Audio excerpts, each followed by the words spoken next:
Welcome on board. My name is Jette and I'm going to be your guide. Our captain today, his name is Jesper. Before we start, we have to talk about safety, so I have to ask everyone to not smoke on board, neither normal smoking or vaping. Also, please, when we are sailing in the canals, under all bridges, please remain seated, keep your heads and your hands down. And finally, should you need it, there are life jackets underneath your seats. Velkommen ombord. Mit navn det er Jette. Jeg er jeres guide i dag, og kaptajnen han hedder Jesper. Jeg skal bede alle om at lade være med at ryge ombord, hverken almindelig rygning eller vaping.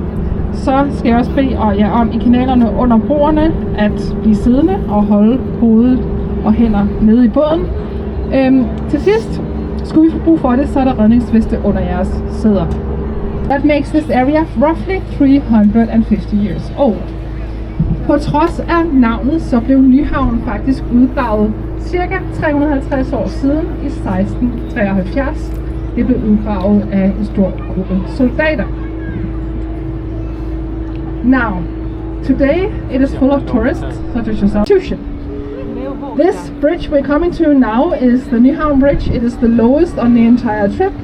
So here I have to ask everyone to remain seated and keep your head down. Den bro, vi skal til at sejle under nu, det er Nyhavnsbroen. Det er den laveste på hele turen, så venligst bliv siddende. Thank you very much.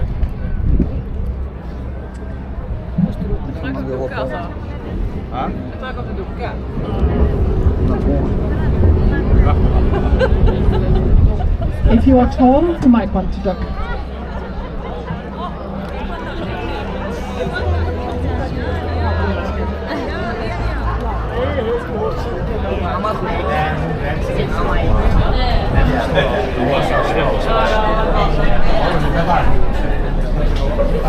Please keep your hands inside the boat.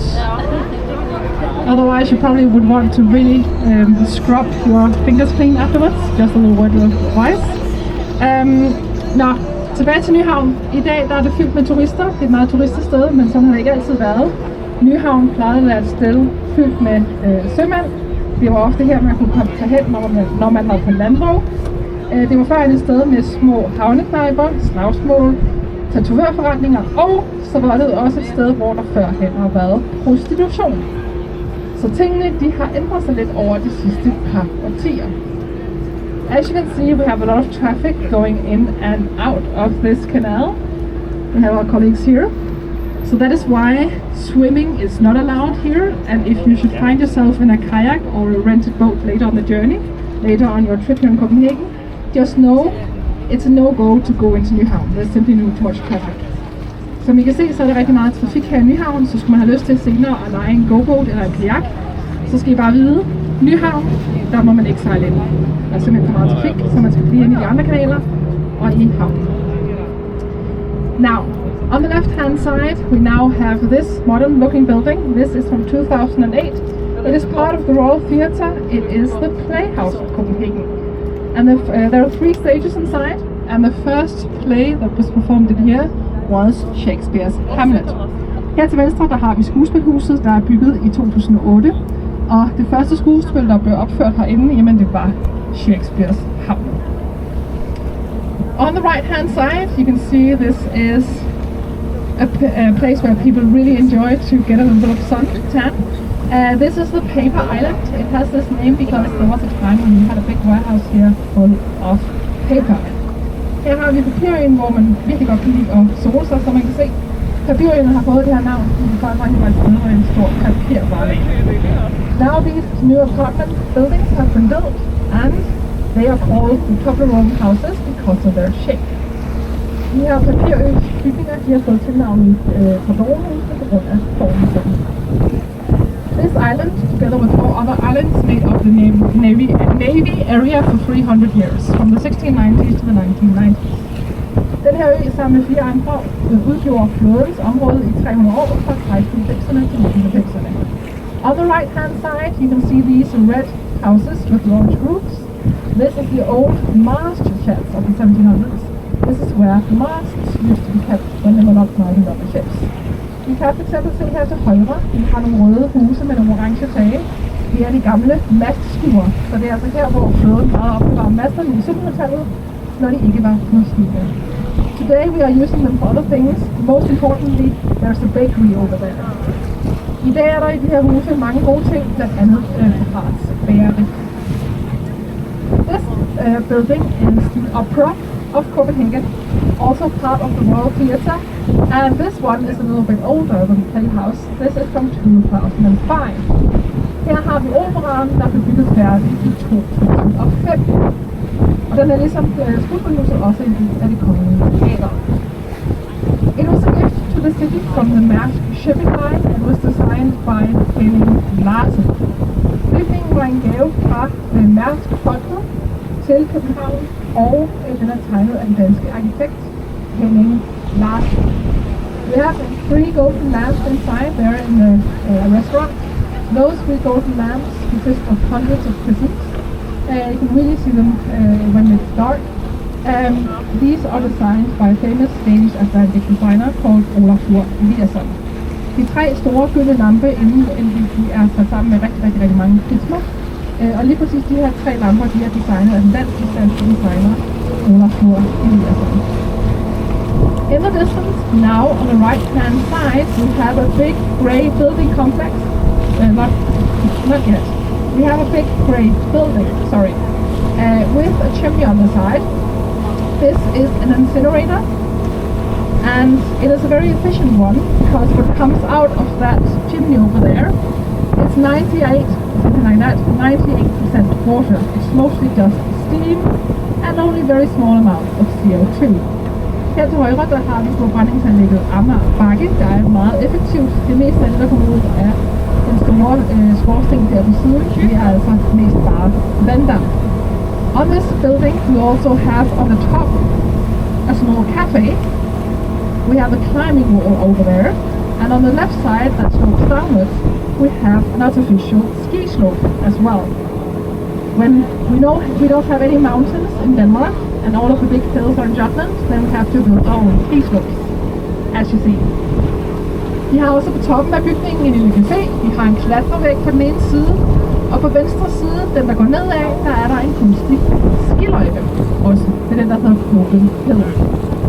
Now the Navy didn't leave completely, as you can see here on the right hand side.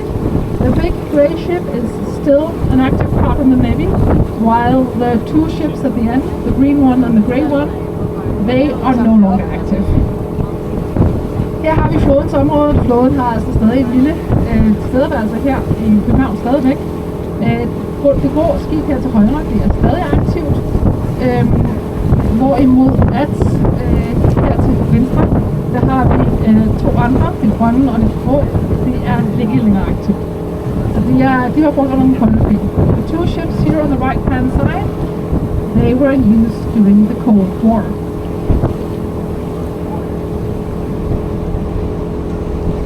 On the right hand side, behind the green torpedo boat, you can see a tall building. This is the old mast crane, and this is the mast crane that was used in the 1700s to hoist the masts onto the ships of the line, then making them ready to sail. And it could carry a weight of up to 20 tons. Her til højre bag ved den gamle torpedobåd, der har vi en høj bygning med en trækonstruktion på taget. Det er den gamle mastekran. Det er herfra, at flåden hejste masten ombord på linjeskibet og gjorde dem klar til at sejle.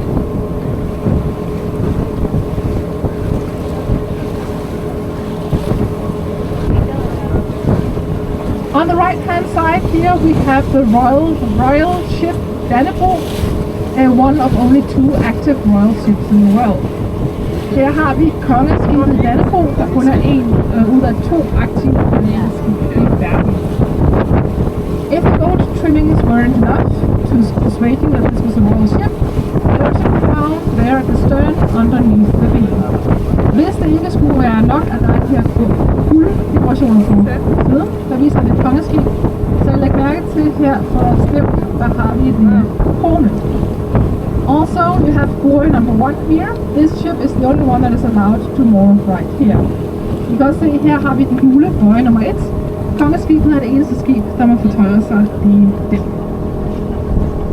Now, ahead of us on the right hand side, we have a grass covered area with cannons. This is the Navy battery of Sixtus. It is part of the old defense system of Copenhagen that was established in the 16 and 1700s. Her har vi foran os til højre Sixtus batteriet. Det er en del af det gamle forsvar af København.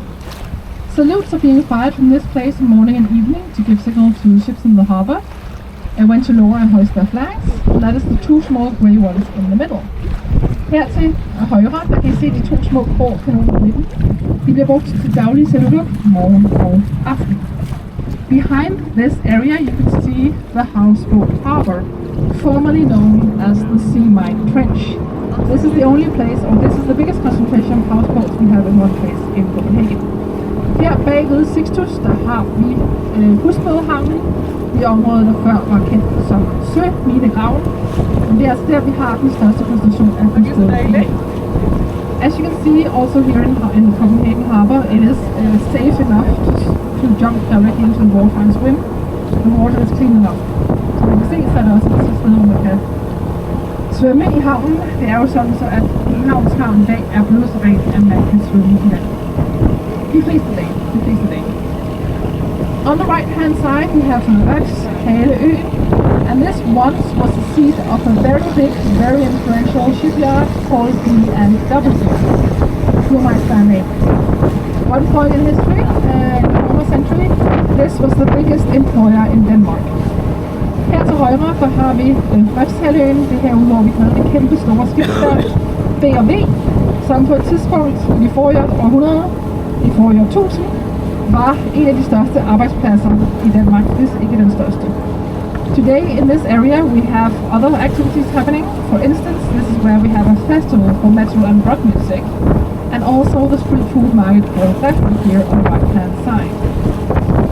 Herude på Refshaløen, der har vi madmarkedet Refn, som I kan se her til højre, og det er også herude, vi blandt andet hver sommer har den festival for metal og rockmusik, der hedder Copenhagen. Now we're crossing the harbor, as you can see. We're going to turn back that way. But on the right hand side here you can see an island in front of the cruise ships. It has these red buildings.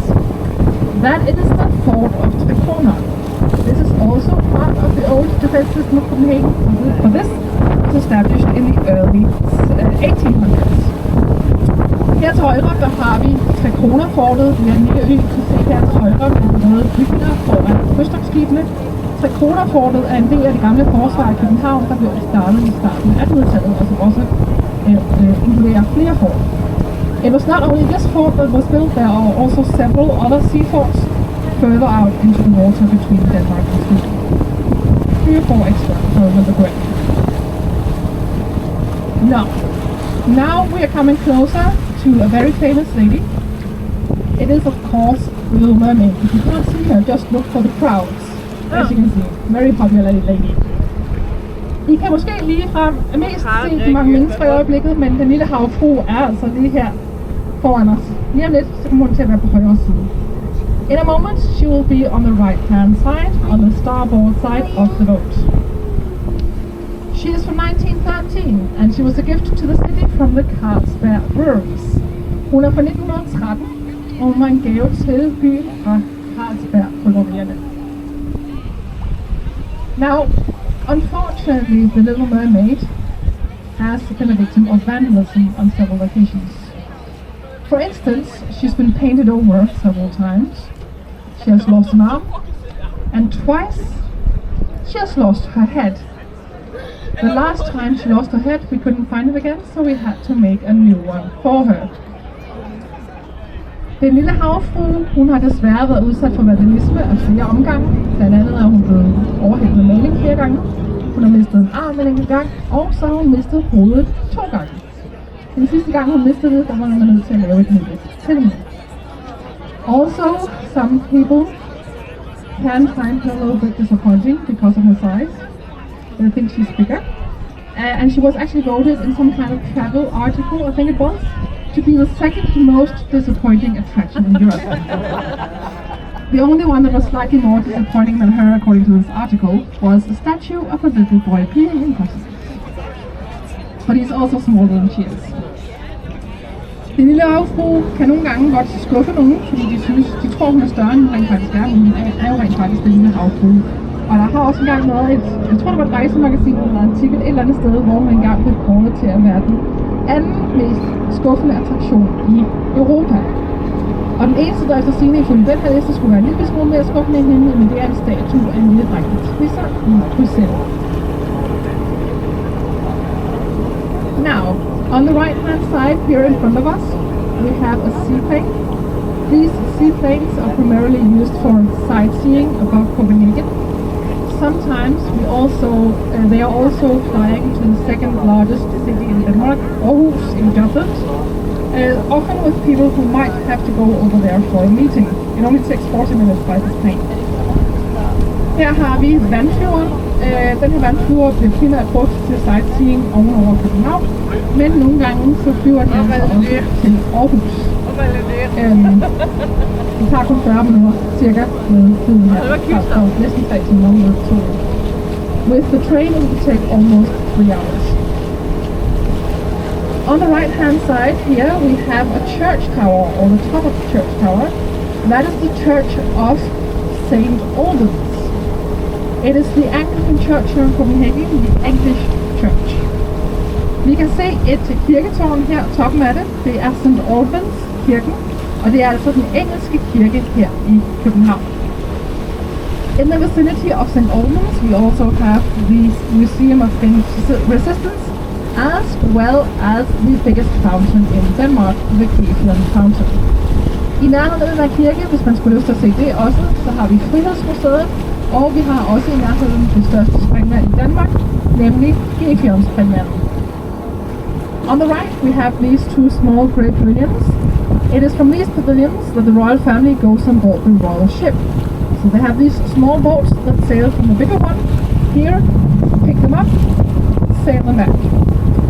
Her er to små pavilloner, det er de kongelige pavilloner, det er herfra kongefamilien kommer ombord på kongeskibet Dannebrog, når vi skal på sommertogt. Now, here is the one I accidentally teased you about a little bit earlier. This here on the right is the grey building complex. So this is the headquarters of Mærsk. Her til højre, der har vi et gråt bygningskompleks, og det er Mærsks hovedkvarter. Mærsk er i dag det andet største rederi i hele verden, og de opererer i over 100 lande. Lige præcis den her bygning, den bliver kaldt for huset med de blå øjne. Maersk is the second largest shipping company in the world. They're operating in over 100 countries. And this particular building has been nicknamed the House with the Blue Eyes because of the windows. And next to Maersk, we have these 3 warehouses from the 1700s. They are from a time when we in Denmark also had colonies and when we took part in the slave trade. The first one, for instance, stored goods like sugar coming in from the Danish West Indies in the Caribbean. Her til højre, der har vi 3 gamle pakhuse, som er fra et tid, hvor vi i Danmark også havde kolonier, og hvor vi tog del i slavehandlen. Den første her, den røde murstensbygning, den var blandt andet den er for eksempel det vestindiske pakhus, så det var her ting som for eksempel sukker kom ind fra Caribien. Today these warehouses has been made into a museum for sculptures and 2 apartment buildings. I dag er de her bygninger lavet om til et museum for skulpturer og 2 lejlighedskomplekser. There were talks of making the first one into a museum of Danish colonial history some years back, but that idea has been put on ice for now. Der var snak om at lave det vestindiske pakhus, altså det første vi så, til et museum for dansk kolonihistorie, men det er altså noget, der er lidt på lavt plus. On the right, we have this big grey building complex with black roofs. This is the royal residence of Amalienborg. It has been a royal residence since 1794, despite being roughly 40-50 years older. Her har vi det store grå bygningskompleks. Det er Amalienborg Slot, og det er altså en kongelig residens i København. Den har været en kongelig residens siden 1794, selvom slottet er altså et par årtier ældre end det. Because originally this palace was built for 4 noble families, that is why there are 4 identical buildings. The reason why the royal family moved in later was because they had to. They were homeless. Their former home, Christiansborg Palace, burned down to the ground. Grunden til, at kongefamilien flyttede her til Amalienborg, det var fordi, at deres forhenværende hjem, Christiansborg Slot, brændte ned til grunden. Og derfor flyttede de ind her. The church you can see in the background is the Marble Church. That is the nickname. The real name of the church is actually the Church of Frederick. Bagved Amalienborg, så har vi jo den, som de fleste kender som Marmorkirken. Men det er faktisk ikke dens officielle rigtige navn. Det er faktisk Frederiks Kirke.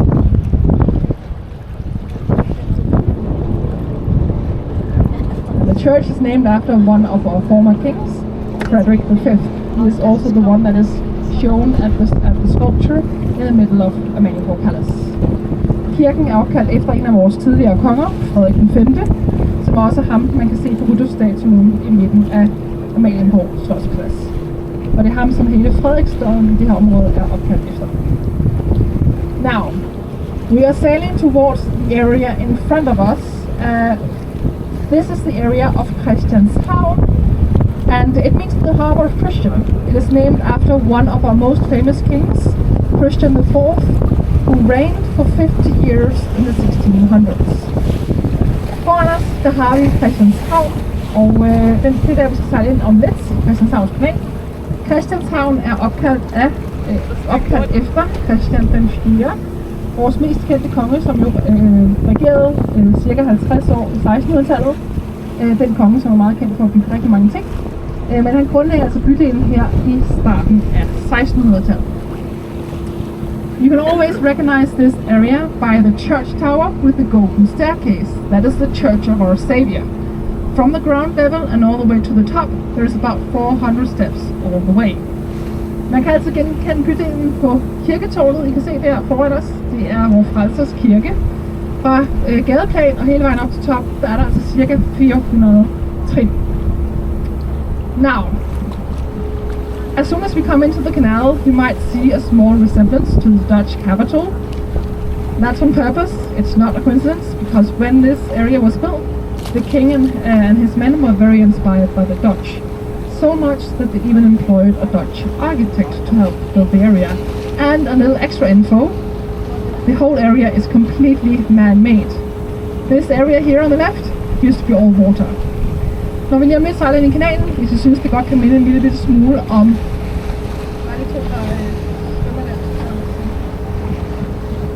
Hvis I synes det godt kan minde lidt om Amsterdam, så er det ikke tilfældet. Fordi den her bydel blev faktisk bygget med meget inspiration fra den hollandske hovedstad og de kanaler, man kan finde dernede. Så det her det er på et lidt mere mikroskopisk niveau, kan man sige, i forhold til Amsterdam. Og det er en menneskeskabt bydel, fuldstændig fra starten af. Alt det her område her foran os til højre, under vand, alt var bare vand, og så byggede man altså den her kunstige ø og lagde Christiansborg eller Christianshavn på. Also, this area is today a very big residential area, upper middle class area, and in here, because we have so many residents, this is a silent zone inside the canal. So for a moment, I will have to stop talking when we get in there. Lige om lidt, så kommer vi til at sejle ind i kanalen, og der er altså en stille zone, så er der rigtig mange mennesker, der bor herinde, så når vi kommer herind, så må jeg altså ikke sige så meget i mikrofonen. Here we have a street food market, which is open all year round, the street food market of the bridge. Her har vi et madmarked, det er altså broens gadekøkken, som har åbent hele året rundt. Also, when we get into the canal, when we get into one of the bridges, we are going to get a very good view of the church hall, the golden staircase, quite up close. When we get there, I will give you a little heads up that you can take a very good photo if you want. Når vi lige om lidt kommer ind i kanalen, der kommer til at være en bro, hvorefter I kan tage et rigtig, rigtig godt billede af vores Frelsers Kirke. Så kunne jeg lyst til det. Og jeg kommer selvfølgelig til lige at nævne det for jer, at heroppe til venstre, der har vi et kirketårn. That's a little teaser. But first, please remain seated. Vil I blive siddende? Thank you. And now I'll be quiet.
wel in Amsterdam.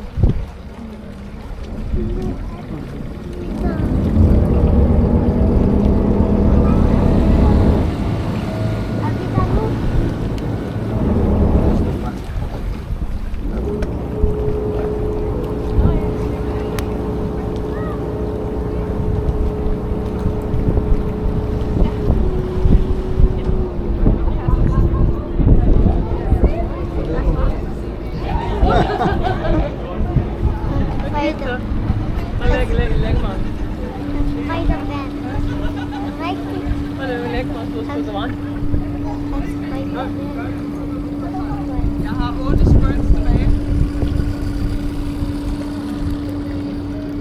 Der er nogen, der sejler forbi nu. Var det dig?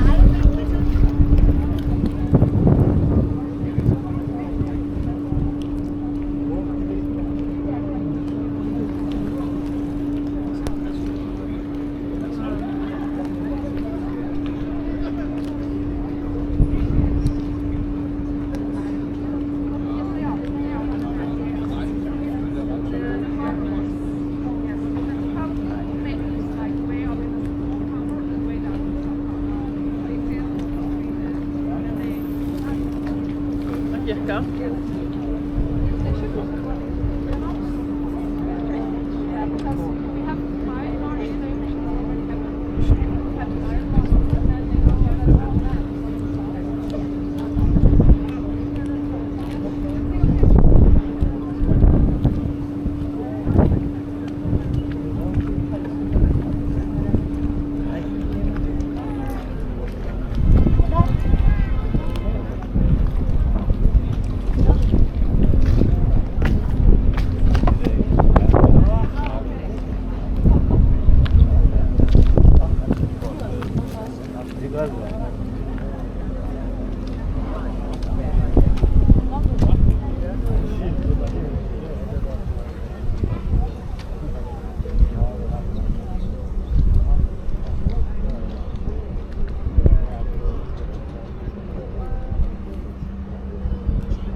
Er det unbalance?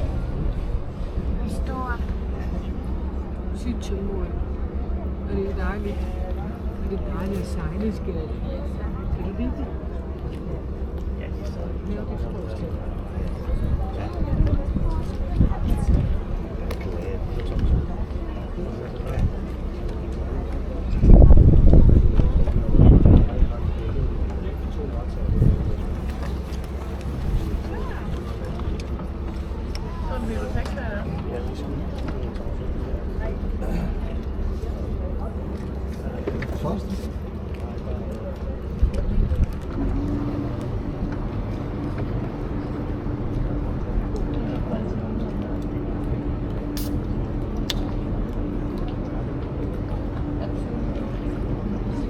Everyone, please remain seated.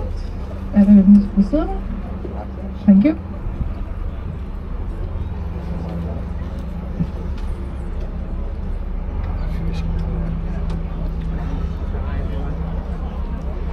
Left after the bridge, the church tower. Her til venstre efter kirketårnet.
This is the lowest bridge in this canal, so please remain seated and keep your head down. Lad os bo på det, så venligst bliv siddende. Tak for det.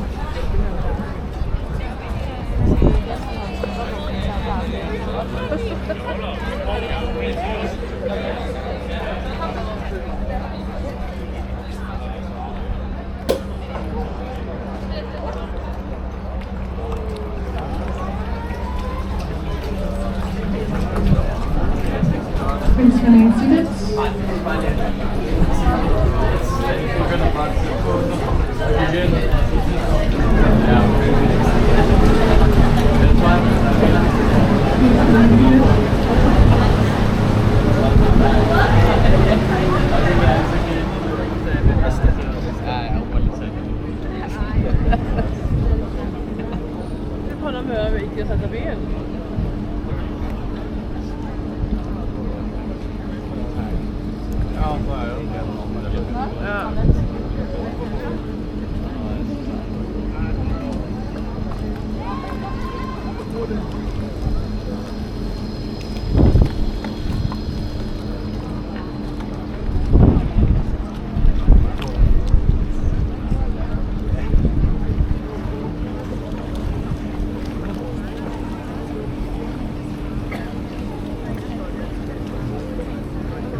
again, please remain seated. Venligst bliv siddende.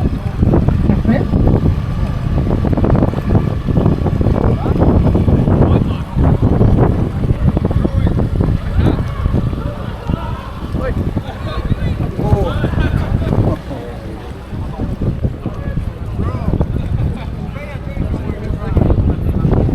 This is the circle bridge, only for pedestrians and cyclists.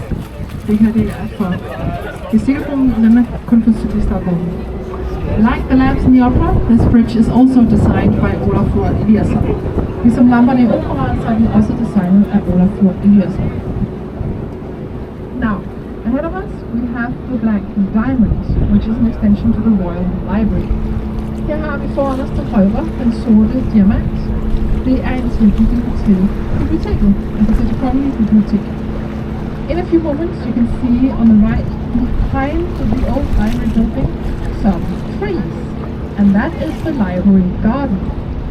Her om lidt kan I se bag ved den gamle biblioteksbygning med træer, det er bibliotekshaven.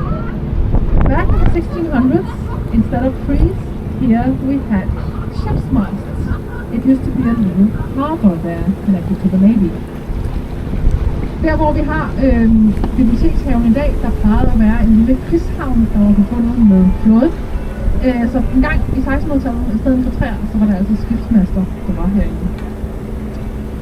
Now, ahead of us we have blocks. Among other things, it houses the Danish Architectural Center. The color of the building is inspired by the green copper roofs and spires that you find throughout the city. For instance, here on the right, on the Town Hall Tower. Her har vi blocks, der blandt andet huser Dansk Arkitekturcenter.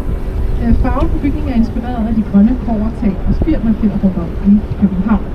We're now going to sail into a canal with no fewer than 9 bridges, so please remain seated and keep your head down. Nu sejler vi ind i en kanal med ikke mindre end 9 broer, så venligst bliv siddende og hold hovedet nede under alle broer. Thank you very much. And we aren't completely finished with our famous King Christian IV.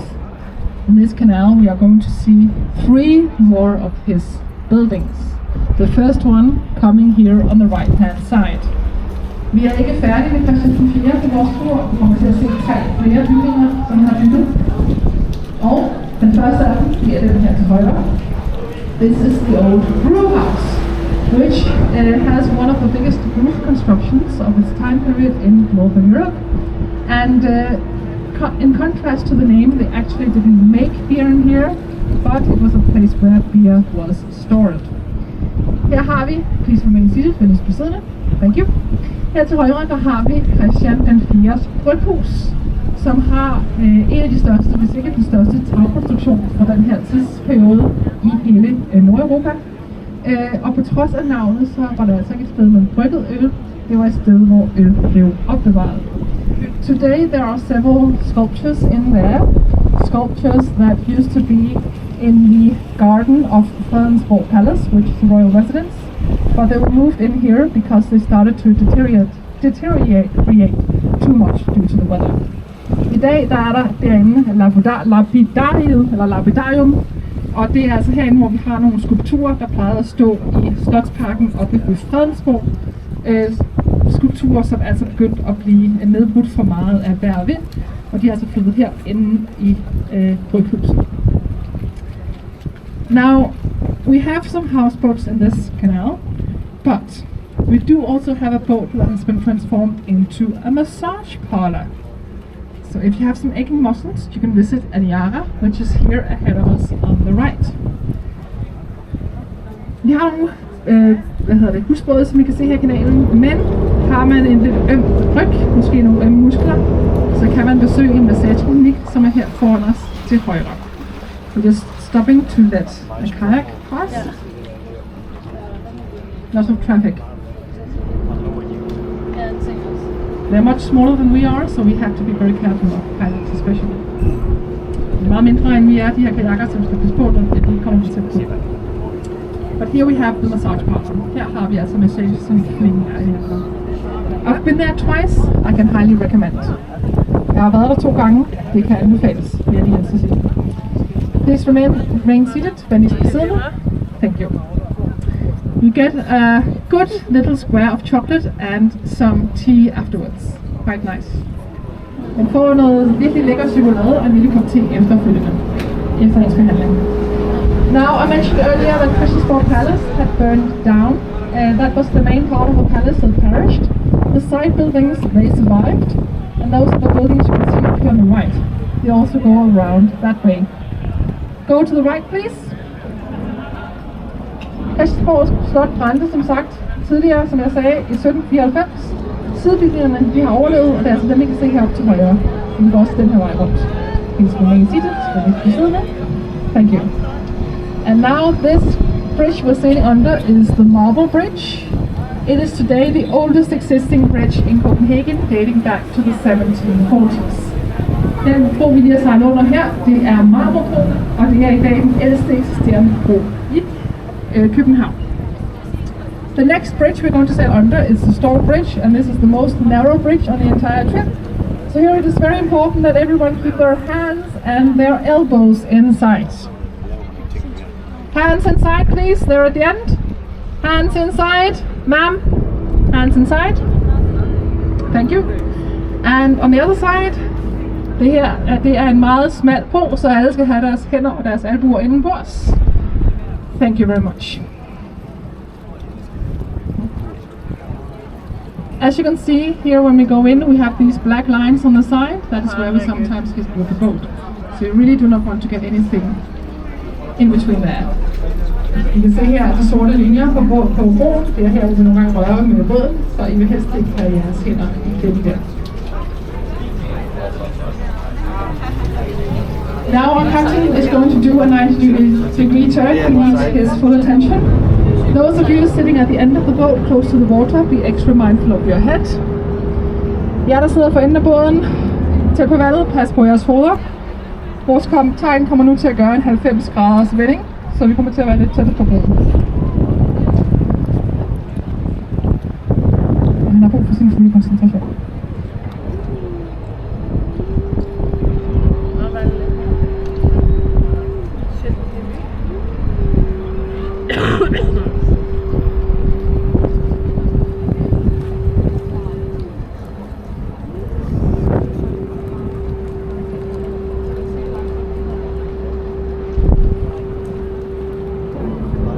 Give it up for the captain!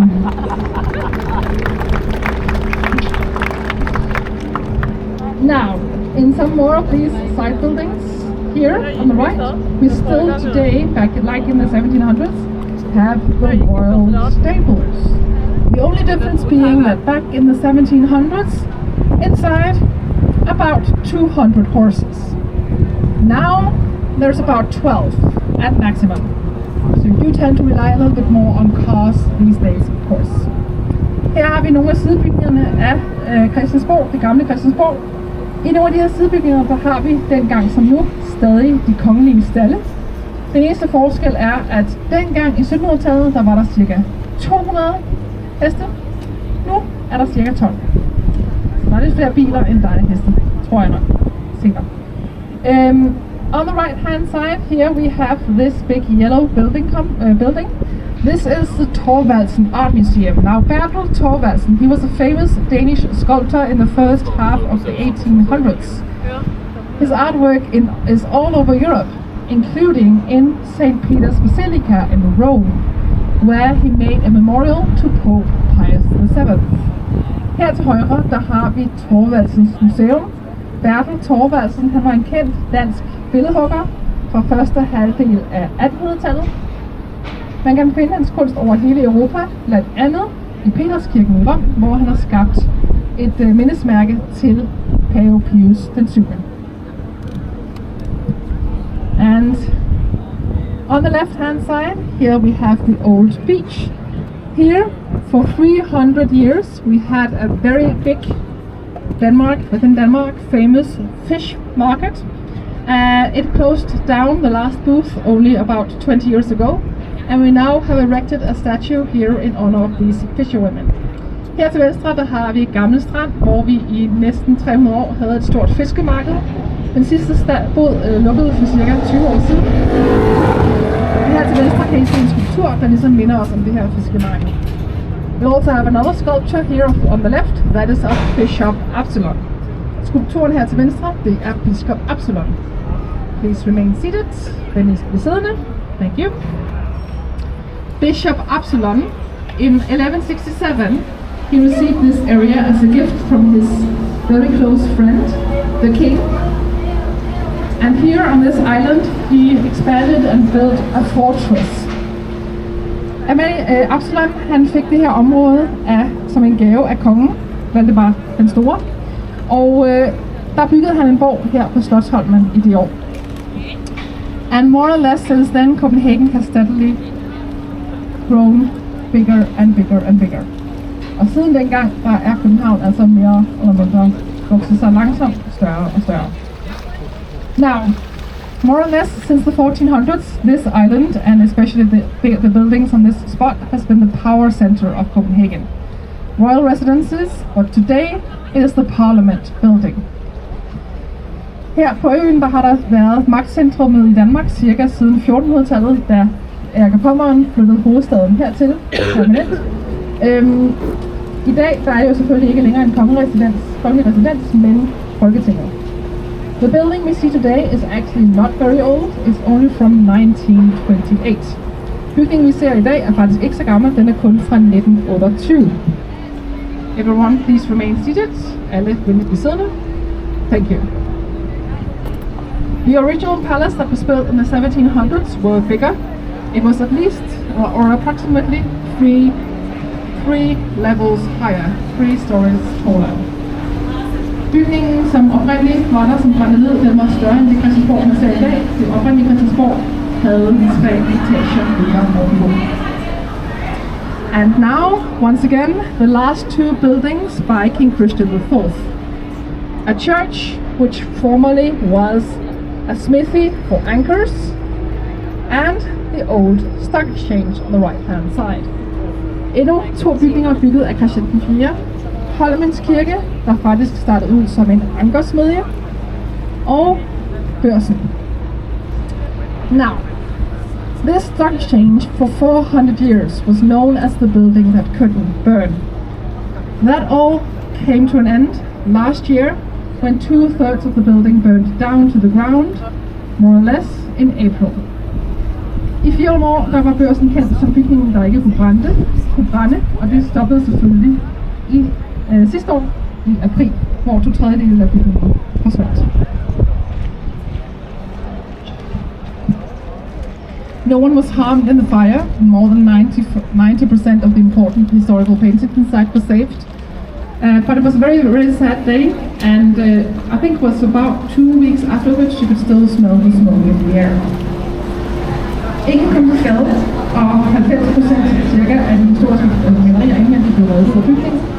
Og cirka 2 uger efter kunne man stadig lugte brønden.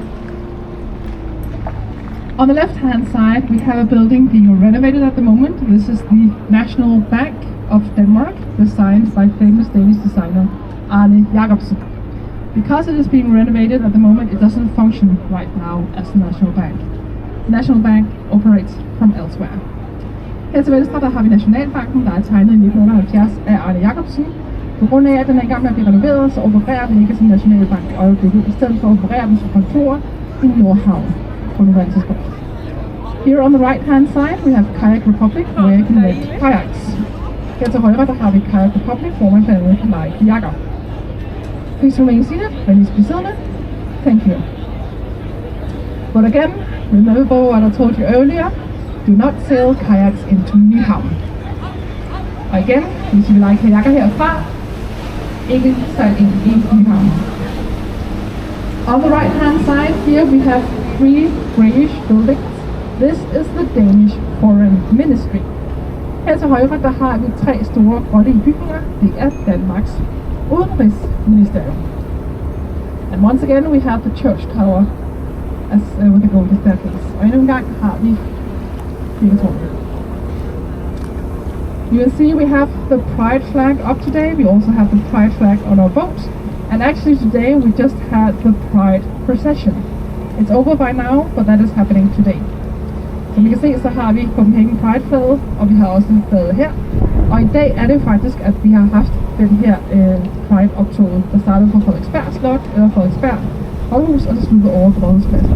Det startede altså kl. 1, og jeg er nok overstået på nuværende tidspunkt. Now, ahead of us, on the left, we have a light green building. It is built in the 1930s in the architectural style of Art Deco. Originally, it was a customs office. It has also been a terminal for hydrofoil ships going to Sweden. Then, around the year 2000, we got a bridge between us, which you might have seen if you've seen the television series, The Bridge. After that, this was turned into a jazz club and a gourmet restaurant instead. Her til venstre, der har vi en lysegrøn bygning, der startede ud som et toldkammer. Der har også været en terminal her for flyverådet, der sejlede til Sverige. Og i år 2000 cirka, da Øresundsbroen var blevet færdig, så blev den i stedet omdannet til jazzklub og restaurant. However, if you want to visit it today, you need a membership to get in, because now it is the Danish branch of an international club named Soho House. I dag skal man have medlemskab primært for at komme ind, fordi i dag er størstedelen af bygningen en del af den internationale klub, der hedder Soho House. Ahead of us on the right, you can see lots of people, but you can also see a big yellow building and 4 flags. This is the North Atlantic Quay, where ships used to sail back and forth between Denmark and the North Atlantic areas of the realm. And those areas of the realm used to included, of course, as they are today, Greenland and the Faroe Islands, but it also used to include Iceland as well. Iceland finally got their independence from us in 1944. And the area is still very much connected to the North Atlantic. For instance, this is where we have an Arctic festival every autumn, and we also have the Icelandic embassy in the area. Her har vi Nordatlantens brygge, hvorfra skibet plejede at sejle til og fra Nordatlanten med varer, ræve med mere. Ikke kun Grønland og Færøerne, men altså også Island, der var en del af rigsfællesskabet helt frem til 1944. Området er stadig forbundet med Nordatlanten, blandt andet har vi kunst herinde på de 3 lande. Vi har også det arktiske festival hver efterår, og så er det også det her område, at vi i dag har den islandske ambassade. Also, both Greenland and the Faroe Islands are represented in our parliament. They also have offices in this area behind us. De grønlandske og de færøske repræsentanter i Folketinget, de har også kontorer herude i det her område. Now, as you can see, we are now back. Hello. We are now back in Nyhavn, and the world-famous author Hans Christian Andersen, on 3 separate occasions during his life, he lived here in Nyhavn. One of them when he tried to become a ballet dancer at the nearby Royal Theatre. 3 gange i sit liv, der boede den kendte eventyrforfatter Hos Andersen her i Nyhavn, blandt andet da han var ung, da han troede, han skulle blive balletdanser ved de kongelige. One of the places where he used to live was Nyhavn number 67. And that is the narrow house you see here on the right hand side. I'm pointing towards it. En af de steder, han boede, det var blandt andet Nyhavn nummer 67, og det er det smalle hvide hus, I kan se her til højre. Above the window, there are this square with golden letters that tells you that this is where he used to live. Ovenover et af de midterste vinduer, der har vi en lille firkant med nogle gyldne bogstaver. Det er altså den, der siger, at det var altså her, han plejede at bo. Now, once again, very low bridge, so please remain seated. Endnu en gang har vi en meget lav bro. Det er den samme som i starten, så venligst bliv siddende. Please remain seated, ma'am. Thank you very much. Venligst bliv siddende. Endnu en gang har vi her den laveste bro på turen. Tak for det.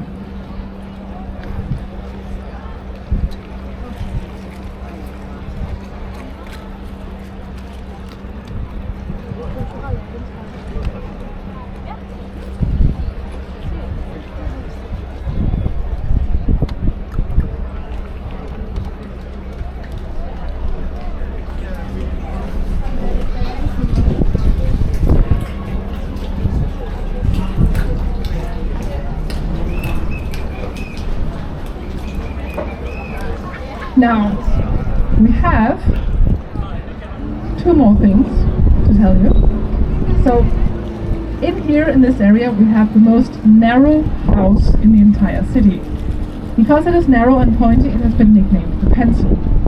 Det er her i København, her i Nyhavn, man også finder det smalleste hus i København. Det er ikke mere end 2 meter bredt og spidst, og derfor bliver det kaldt en blyant. To see the pencil, look on the left side, the white house on the corner, and the pencil is just to the left of that. For at se det meget smalle hus, så skal I se her på venstre side. Læg mærke til det hvide hus på hjørnet, og så er blyanten lige der til venstre for. Det er Nyhavn nummer 4, so it's Nyhavn number 4. Here it is.